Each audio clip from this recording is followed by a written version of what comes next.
परिवार आत्महत्या करिछि तार कोन बंचिबार अधिकार नहीं। आजिकार जुगरे आमर मौलिक अधिकार जो बासगृह थिला, खाद्य थिला, गमनागमन थिला, शिक्षा थिला, स्वास्थ्य थिला, ता सहित बिजुली मध्य आमर अधिकार। बिजुली आम अधिकार। बिजुली बिना आम चली पारिबु नाही, आम पिला माने चली पारिबे नाही। तेणु आमे एई जो सरकार अछते ताको रिक्वेस्ट करछु, दाबी करछु, बिजुली हमकु दियो।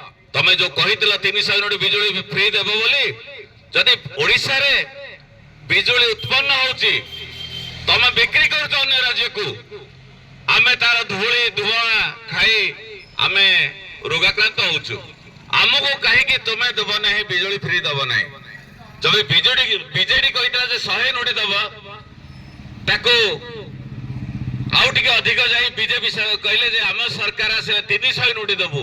जो धर्मेंद्र बाबू कहले छाड़ हो आमे दबु 300 यूनिट, मोदी देवे 300 यूनिट फ्री बिजुली। कुआडे गले से मोदी बाबू, कुआडे गले से धर्मेंद्र बाबू।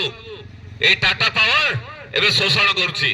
टाटा पावर शोषी शोषी आम गरीब भाई भौणी मानकु जेमति आम साथी कहले पर दिन गोटे परिवार सर्वस्वांत हो जाइछि। एई टाटा पावर अधिक अधिक बिल जोगु देई पारिना से परिवार एवं ये टाटा पावर तापर 50,000 टका फाइन करिछि। जदि से 500 टका 1000 टका बिल देई पारुने तो 50,000 टका से आनी दब कोठु। आम गाँ गहल साधारणतः समस्ते गरीब। यही गरीब भाई भौणी मानकु निश्चित भाव शोषण करिबो ए टाटा पावर। पुणी आसीबो ए टाटा पावर स्मार्ट मीटर बसाइबो 7,000 टंका नब बाध्य करिबो। जदि आपण माने न देबे जबरदस्त करी लाइन भी काटी देबो आपनकर। काहे कि आम ओडिसा रे बिजुली उत्पन्न होउची, हमर खनि खादान हमर पानी पवन, तमे हमु काहे कि न देबो?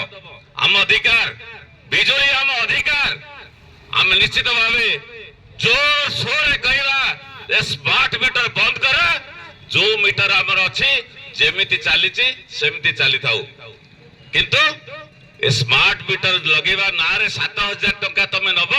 ओडिसा रु जदि गोटिए परिवार देवे 7,000 टंका लेखे, एई टाटा कंपनी 7,000 कोटी टंका नब।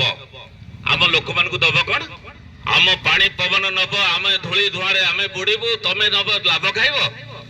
से टाटा पावर को आम विरोध करुचु, सरकार को आम विरोध करुचु।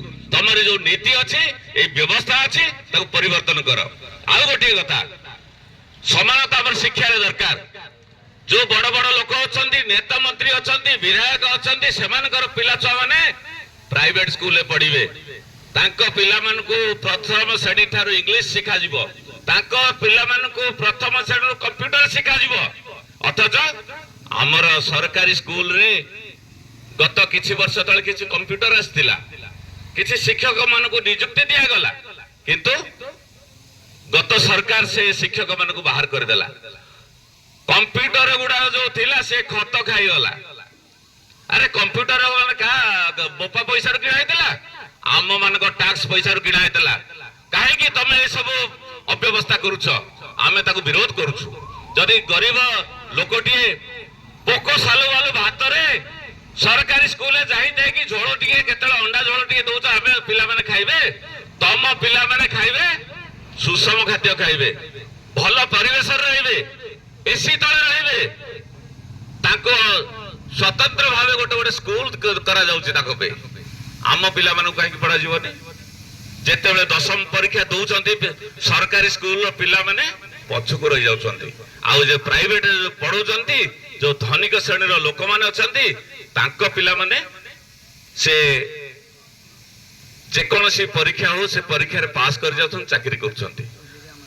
जे यूपीएस परीक्षा हो, जे कोनोसी परीक्षा हो, से हमर इंजीनियरिंग परीक्षा हो, से माने पाठ पढ़ी चाकरी गले आम गरीब लोक मानकर पिला माने रही जाउछंती, पाठ परीक्षा दउछंती किंतु फेल हो जाउछंती। काहे कि ना से प्रथम श्रेणी इंग्लिश शिखी नांती, कंप्यूटर जानि नांती। तेणु आम ए सरकार मन को अनुरोध करछु, आम पैसा रे जो कंप्यूटर किनिछ, जो घर करछ, तमे सब एसी घरे रहिबो एसी रे चलिबो हमरी पैसारू तमे काहे के गरीब लोक मान को जाहिता के स्कूल करिवो आपण मन जानि थिबे गत 2 वर्ष तळे 8000 स्कूल बंद हे गला सरकारी स्कूल ओडिसा रे एबे जो स्कूल गुडी को अछि कोठे शिक्षक नाहंती कोठे घर नाही कोठे पाठ पढ़ा हो नहीं ए सब चलची दिल्ली रे आम आदमी पार्टी रा सरकार सेठी कोठे 8 महला घर करी देछि कोठे 4 महला करछि लिफ्ट लागिछि स्विमिंग पूल अछि भलो खेल पड़िया अछि पिला मन को भलो खेल सिखा जाउछि पिला मन को फ्री रे एजुकेशन दिया जाउछि कोचिंग दिया जाउछि से पिला माने नीट परीक्षा दउछंती सब से माने भलो चाकरी खंड पाउछन भलो वकील होछन भलो डॉक्टर होछंती भलो इंजीनियर होछंती हमर एई सरकारी स्कूल गरीब पिला माने काहे के परि अवहेलित रहिबे